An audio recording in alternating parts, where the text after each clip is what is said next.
తప్పకుండా ఆర్టీఓస్తో నాకు మీటింగ్ పడింది. నేను ఫంక్షన్ రావడం కుదరదు. నువ్వు వెళ్ళరా. ఒకవేళ మీటింగ్ త్వరగా అయిపోతే మీరు డైరెక్ట్ గా ఫంక్షన్కి వచ్చేయండి. అలాగే.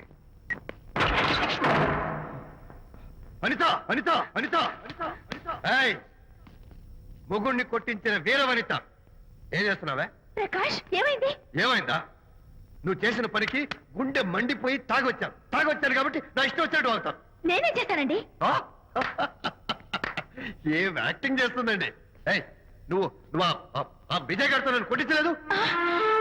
ఏంటి మీరు మాట్లాడేది? నా లైఫ్ నా ఇష్టం. నాకెంతమంది ఫ్రెండ్స్ ఉంటారు. అడగడానికి నువ్వెవరు, కొట్టడానికి వాడేవాడు. అయినా నాకు తెలియగడుతాను, నీకు మగ ఫ్రెండ్స్ ఉండొచ్చు, నాకు ఆడ ఫ్రెండ్స్ ఉండకూడదా? తప్ప? మీరు చేస్తున్న చెడు స్నేహాలు ఖచ్చితంగా తప్పే. ఓహో, అందుకే నన్ను కొట్టించావన్నమాట. అయ్యో, నేను కొట్టించడం ఏంటండి? నాకేం తెలీదు. నేను హాస్పిటల్కి వెళ్ళాను. డాక్టర్ గారు ప్రెగ్నెన్సీ అని కన్ఫర్మ్ చేశారు. మనకి బిడ్డ పుట్టబోతుందనే గుడ్ న్యూస్ మీకు మీకు చెప్తామని వెయిట్ చేస్తున్నాను.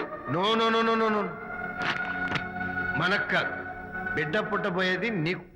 నీకు ఏంటండి అలా అంటారు? ఎస్, నీ కడుపులో బిడ్డకి తండ్రి నేను కాదు, ఆ విజయ్ గారు.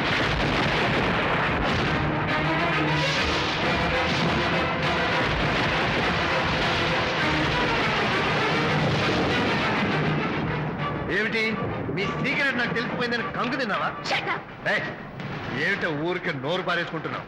నాకన్నా నీకు వాడే ముఖ్యమైతే వెళ్ళు, వెళ్ళి వాడితో